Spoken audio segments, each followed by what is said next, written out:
Teorías conspiratorias, ciencia ficción o paranoia. Lo cierto es que todas las potencias han contado con organismos encargados de recoger información e investigar acerca del fenómeno ovni. Yo entiendo que cuando, por ejemplo, entidades militares se interesan tanto por este tema es porque algo hay detrás de ello, ¿no? Actualmente, si tú vas a una agencia gubernamental y les preguntas si existe el fenómeno ovni, nunca te lo van a negar. Sí existe. Está fotografiado, está ahí. Los gobiernos tendrán más información acerca de estos temas que nosotros, pero eso no significa que tengan una idea más clara de lo que está sucediendo. Alto secreto, materia reservada o información clasificada. Nos encontramos ante un fenómeno del que nadie quiere hablar de forma oficial. ¿Realmente saben mucho más que nosotros? Y de ser así, ¿nos lo dirían? Si los organismos oficiales, fueran militares o gubernamentales, tuvieran más información, yo entiendo que no nos lo dirían, simplemente porque estoy convencido de que la han tenido y la tienen y no lo dicen. Los militares, que son quienes más conocen de estas historias, no nos dirán jamás que se han producido contactos abiertos entre el gobierno norteamericano o el gobierno ruso y una civilización extraterrestre. Si el poder quiere eliminar el tema ovni de nuestras vidas, lo primero que tiene que hacer es que a ti no te importe. En el caso de que efectivamente estos objetos vinieran de fuera, ¿llegarían aquí con qué tipo de recursos? ¿Con qué tipo de combustible? Con una tecnología brutal. ¿Cómo íbamos nosotros a utilizarla? ¿Para qué fines? Existe un gran miedo en las altas esferas a que este tema algún día estalle y empecemos a pedir explicaciones sobre por qué se nos ha mentido tanto.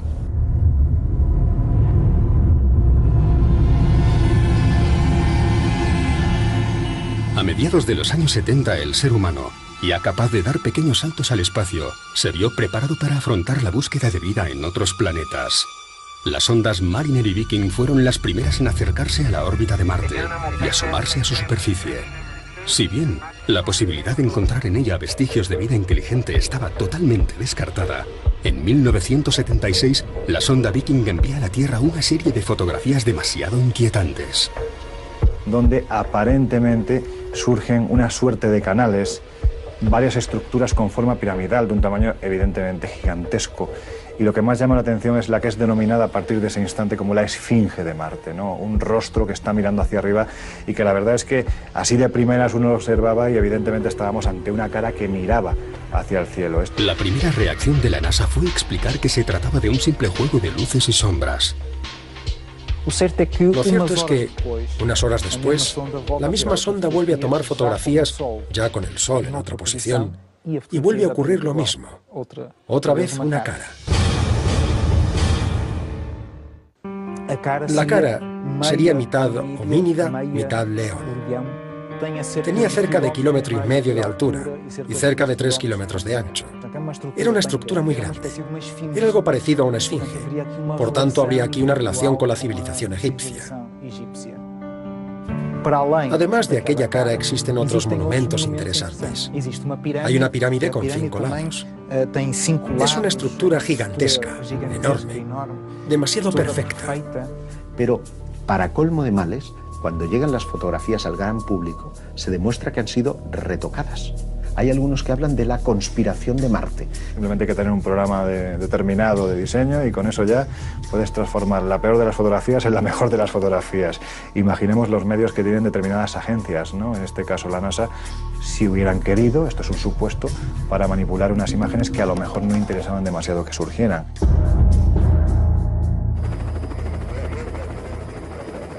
...1984... Una expedición científica acude a la Antártida para recoger muestras de meteoritos. La soledad y las condiciones del continente helado los han conservado intactos. Esta roca se convertiría poco después en la pieza clave sobre las investigaciones en Marte. Tiene casi 2 kilos de peso y se la conoce como la ALH. En 1996, la NASA la presentó a la prensa como un meteorito marciano con huellas fósiles de ciertos seres vivos. Desde entonces, este aerolito, junto a otros recogidos en distintas partes del globo, han originado un encendido debate en la comunidad científica sobre si estamos o no ante la prueba definitiva de que en Marte también hubo un momento en el que prendió la vida.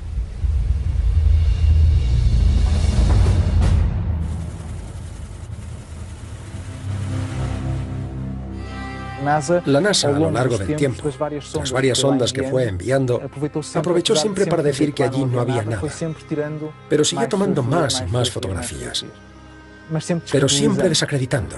Pero fíjate qué curioso. Resulta que esas caras se ubican en Marte justo en la misma zona en la que en la Tierra, si hiciéramos una correspondencia, estarían situadas nuestras pirámides. Podríamos inferir, por tanto, que están realizando un espejo del cielo en la Tierra. Algunas de esas construcciones tenían diferentes ángulos rectos y tenían diferentes proporciones entre sí que eran lógicas. O sea, como si fuesen las ruinas de una antigua ciudad. Lo que puede haber habido ahí es algo que se nos escapa. Ahora, vestigios de otro tiempo hay. Como si quisiera decirnos algo, la Esfinge de Cidonia parece estar mirando directamente hacia nuestro planeta. Esa cara puede ser un retrato de un ser humano o un retrato de un homínido, dando dos posibles mensajes. Una, estamos muy cerca, tan cerca como para recrearos. Segundo, un homínido. Nosotros, a lo mejor podría ser una fotografía de un homínido al que intervenimos en el pasado para crearos a vosotros. Si las fotos obtenidas por la sonda Viking sobre la región de Cidonia realmente muestran las ruinas de una extinta civilización, nos encontramos ante la posible respuesta a uno de los mayores dilemas de la humanidad. Posiblemente Marte, antes de ser ese planeta asesinado por una colisión meteórica que devastó parte de su casquete norte, pudo albergar vida y pudo albergar una vida desarrollada tecnológicamente. ¿Podríamos venir de esa misma civilización? ¿Seríamos, por lo tanto, hijos de los marcianos? Desconocemos cuál sería el impacto sobre la población si alguna de estas teorías llegara a confirmarse. Y por tanto, para cualquier gobierno, un descubrimiento de esta envergadura sería tratado, sin duda alguna, como materia reservada. Si los científicos supieran algo que nosotros no sabemos todavía, tardarían un tiempo por lo menos en contárnoslo. Si nosotros encontramos seres vivos en otros lugares del universo, será, sin lugar a dudas, el descubrimiento más importante en la historia de la humanidad. Porque demostraremos, y además lo demostraremos palpablemente, que la vida es una consecuencia de la evolución del universo y que además los seres humanos que nos creemos de esa forma tan orgullosa, los únicos, los más potentes, etcétera, nos daremos cuenta de que en realidad no somos más que un accidente congelado en la evolución del universo. La NASA realiza cientos de investigaciones y descubrimientos cada año y no hace públicos por la cortina y el telón que hay sobre el tema de los ovnis para que la sociedad de alguna manera siga viviendo en su burbuja. Si uno se imagina a sí mismo mirando la noche estrellada por encima de la atmósfera de la Tierra y piensa en la inmensidad del universo, resultaría muy inquietante que seamos los únicos seres que existen. El universo sería mucho más acogedor si nos diéramos cuenta de que en otra roca que orbita otra estrella, como la nuestra, pudieran existir otros seres, quizás parecidos, quizás no, pero que también miran en nuestra dirección preguntándose si nosotros existimos. El problema es que todavía hay culturas, pueblos, religiones que rechazan la idea de que puede existir la vida extraterrestre. Nosotros creados a imagen y semejanza de Dios. Ellos creados a imagen y semejanza de ¿quién? Si el poder quiere ocultar una cosa, lo primero que tiene que hacer para ocultarlo es que a ti no te interese. Si los americanos, por ejemplo, presentaran alguna prueba de la existencia de vida en otro planeta, podría causar más problemas políticos y religiosos y no sé a dónde nos llevaría eso. Esta información, de hacerse pública, podría crear pánico social. Si la civilización humana hubiera contactado o tuviera oportunidad de hacerlo en un futuro relativamente cercano con una civilización extraterrestre, no nos íbamos a enterar hasta pasado mucho más tiempo, hasta que no estuvieran atados y bien atados todos los cabos que permitieran a nuestros gobiernos de la Tierra tener una cierta seguridad de que aquello no constituye un peligro para nosotros. Traería problemas, es verdad. Yo entiendo que la democratización del acceso a una tecnología demasiado potente sería delicado. Nosotros, como seres humanos, somos muchas veces bastante malos. en lo que se refiere al uso de la tecnología. Somos muy animales y por tanto se entiende el que pueda haber algún tipo de control de la información. En 1953, las Fuerzas Aéreas norteamericanas ponen en marcha el Proyecto Libro Azul, con el objetivo de determinar si los llamados ovnis constituían una amenaza para la seguridad nacional. Se recogieron 12.618 informes, de los cuales 701 fueron clasificados como inexplicables. El proyecto llegaba a la conclusión de que era aconsejable emprender una campaña de desacreditación para disminuir el interés público. Pedía el uso de medios de comunicación, incluyendo a la compañía Walt Disney, y a psicólogos, astrónomos y famosos para ridiculizar el fenómeno y proponer siempre explicaciones lo más convencionales posibles. Para muchos investigadores, estas son las bases de la política de las Fuerzas Aéreas, no solo tras el informe del proyecto Blue Book, sino también en la actualidad. Una de las conclusiones a las que llegan es que deben ocultar la información, desprestigiarla, desmentirla, hacer una campaña desinformativa que lleve al público a hablar cada vez menos acerca de los ovnis. Estas conclusiones y estos protocolos de actuación fueron exportados a todos los países del bloque occidental. Estados Unidos sentía la necesidad de saber qué ocurría. Ahora, en España hay evidencias de muchísimos casos de naves extrañas caídas y ocultadas por los americanos en colaboración con Fuerzas Armadas españolas.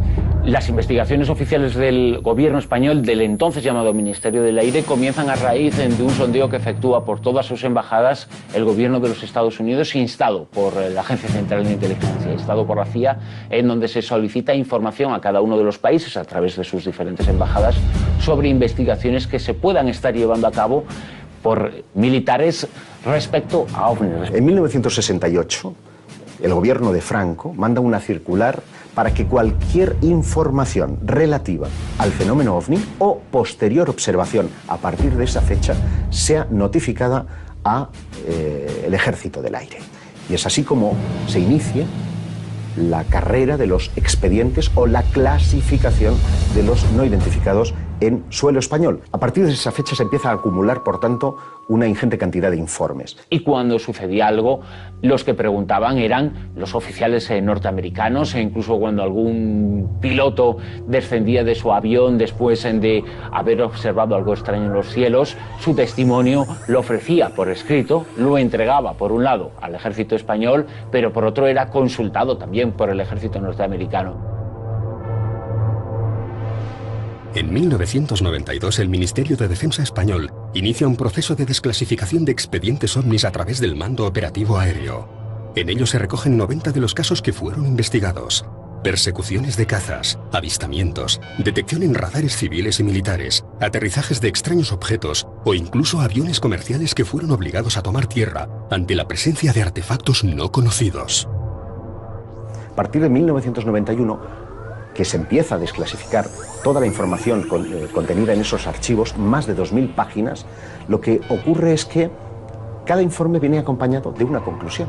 Aquello que no encajaba con esas explicaciones que eran, vamos a denominarlas así, convencionales, se decidía suprimirlo. Y por lo tanto es una desclasificación llena de taras y llena de problemas. Los investigadores se dieron cuenta de que había partes que habían sido literalmente mutiladas, que había añadido sospechosos. Primero, no se han desclasificado ni mucho menos todos los informes que se conocen. Faltaban películas, faltaban fotografías. Viajeros que iban a bordo de aviones habían filmado un ovni y les habían sido requisados. ¿Dónde están esas filmaciones? El suceso de diciembre del año 1990 en Galicia, cuando durante nada más y nada menos que 12 horas una serie de objetos no identificados aparecen en las pantallas de radar. Aquello motiva únicamente un expediente de 2-3 folios. Sin embargo, lo que sucedió fue mucho más grave. Se sabe y se conocen otros documentos que son mucho más importantes. Podemos llegar a concluir sin ningún riesgo que no se ha dado a conocer toda la información. No es creíble. Los análisis que se han hecho no son creíbles y son una manipulación burda. Dentro de la desclasificación ovni española hay casos muy importantes. Yo te podría decir que evidentemente el que es un clásico, ¿no? El caso Manises. Este informe relata cómo el día 11 de noviembre de 1979, un supercarabel de la compañía TAE con 109 pasajeros despega de Mallorca con rumbo a Tenerife.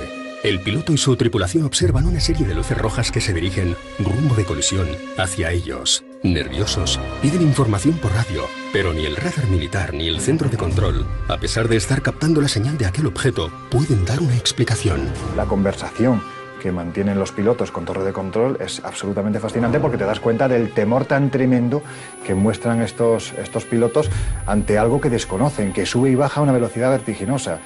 Variaron rumbo y elevaron su avión para evitar una posible colisión, pero aquellas luces hicieron exactamente lo mismo y se colocaron a tan solo 500 metros. Se ven forzados a aterrizar de emergencia en el aeropuerto de Manises.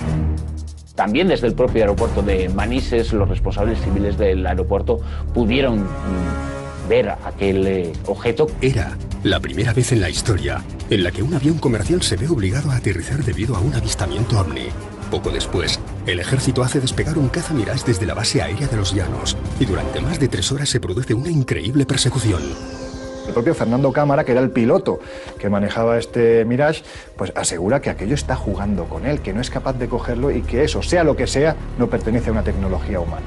Él dice que logró aproximarse y dibujar una especie de diábolo, es decir, de 2 triángulos que estarían unidos por el vértice. Esa es la estructura que él habría podido avistar y para él no cabía la menor duda que aquello que estaba persiguiendo era un objeto que maniobraba inteligentemente. La explicación que te da el Ejército del Aire a través de los informes que se emiten después de la desclasificación es, por un lado, chimeneas argelinas, unas chimeneas de Argelia, la luz se ve y el piloto lo confunde, el piloto del avión Super Caravelle y el piloto del avión caza. Lo confunde y por otro lado, planeta Venus. Es decir, estamos ante una explicación absolutamente sesgada y manipulada. Yo diría que hay más casos en los que se sabe que participó el ejército, que hay informes oficiales que no se han dado a conocer, que casos que se hayan dado a conocer. Oficialmente se han perdido, no se han archivado. Extraoficialmente y por lógica tenemos que pensar que algo se quiere ocultar sobre ese tipo de eventos. Uno de los casos más alarmantes de los ocurridos en la península y que no aparece en la desclasificación es el ocurrido en 1996 en la base aérea de Morón de la Frontera. Esta instalación militar es enorme, ¿no? Y hay unas medidas de seguridad tremendas. Una serie de militares que se encontraban de guardia en ese momento observan en la pista de aterrizaje de Morón de la Frontera la aparición de un objeto con la forma más antiaerodinámica que te puedes echar a la cara. Un objeto en forma de Zeppelin, enorme, con una serie de luces a su alrededor y parecía que iba a tomar tierra.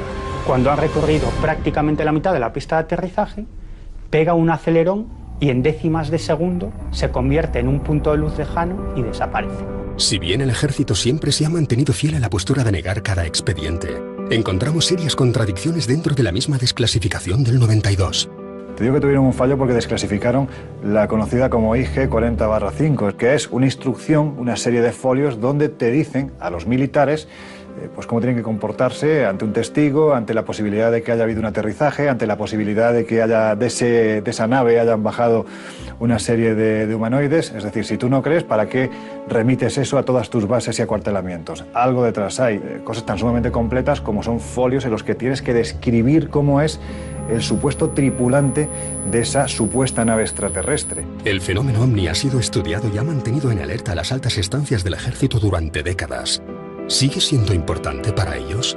Hay un pequeño error, y es pensar que el fenómeno ovni en España no es secreto. Sigue siendo secreto y sigue clasificándose todo aquello que después de una investigación pueda considerarse como no explicado. Siempre hay algún segmento dentro del ejército y por supuesto en su colaboración con el ejército norteamericano que está pendiente del tema. Si algún ovni cae en el territorio nacional, inmediatamente será cercado y habrá sobre él, se tenderá el pacto de silencio que hay en torno a este tema. Pero también hay militares que estando dentro de los principales lugares donde se produjeron esos incidentes salen diciendo que no, que lo que allí hay pertenece a inteligencias de otros planetas y que ellos mismos, como gente preparada que han sido, como parte de esa USAF, que han estado dentro en el meollo de la cuestión, aseguran que es auténtico. Tenemos el caso de Robert Dean, sargento que formó parte de la cúpula de la OTAN en los años 60 y que dice haber tenido acceso a un estudio realizado por la OTAN que sería una cosa así, de este tamaño, y que en ese estudio ya estaban catalogadas 4 especies de seres humanoides. Dos de esas especies, tan idénticas a nosotros, que serían fácilmente confundidas en la calle. Y que por tanto las grandes potencias militares estarían un poco asustadas. No sabían si podían estar por los corredores de la Casa Blanca o en cualquier otro lugar. Lo cierto es que nadie ha dicho nunca que no estuviera diciendo la verdad. Tenemos otro caso, el del sargento Clifford Stone, que también afirma haber formado parte de un equipo especial de recuperación de accidentes de ovnis. Y que efectivamente existía un equipo específico que se encargaba de este tipo de casos. Se les informaba de dónde había caído uno. E inmediatamente llegaba un equipo a aislar el lugar y a intentar recuperar todo lo posible, fueran seres o solo material. Y sí, él afirma que vio cadáveres y que vio seres aún con vida. Es posible que haya alguien en el gobierno que tenga una idea más clara que nosotros, pero no significa que el gobierno en sí sepa lo que está ocurriendo en el mundo, si algo está pasando. Lo cierto es que en la biografía de Clinton, él afirma que cuando fue candidato a la presidencia, había 2 cosas que quería saber nada más llegar a la Casa Blanca: ¿quién mató a Kennedy? Y si los ovnis eran reales. Infelizmente, nunca llegó a saber ninguna de las respuestas. Todo esto pertenece a la gran cortina de humo que hay detrás del fenómeno ovni. Es decir, los gobiernos, los militares, los ejércitos del mundo tienen cada uno cientos, miles de documentos con investigaciones muy explícitas y muy claras sobre el fenómeno ovni. La cuestión es que cuando se produce un avistamiento y entra inmediatamente en acción un cuerpo militar para ver qué es lo que ha ocurrido, esa información por sistemas se clasifica como materia reservada. Pasa por ser el tema tabú de todos los gobiernos. Todos como que pasan por encima, nadie habla, nadie comenta nada, ¿no? Pero está ahí. Distintos gobiernos, agencias de inteligencia y centros espaciales han destinado presupuestos y han desarrollado investigaciones con la intención de conocer más acerca del fenómeno ovni. ¿Por qué invertir tantos esfuerzos en un fenómeno del que se aseguran no saber nada? Y sobre todo, ¿por qué el que sería el mayor descubrimiento de la historia de la humanidad sigue considerándose hoy como materia reservada? Si realmente estamos siendo visitados por algún tipo de inteligencia exterior a nuestro planeta, sin duda, hay gobiernos y estamentos militares que ya conocen la respuesta. Los procesos de desclasificación de información secreta han desvelado cientos de casos en los que el ejército se ha visto involucrado en persecuciones, contactos y accidentes de los que seguimos llamando no identificados. Sorprendentes fotografías obtenidas sobre la superficie de Marte, bases militares en estado de alerta, cazas y aviones de pasajeros obligados a tomar tierra. ¿Estamos preparados para saber toda la verdad?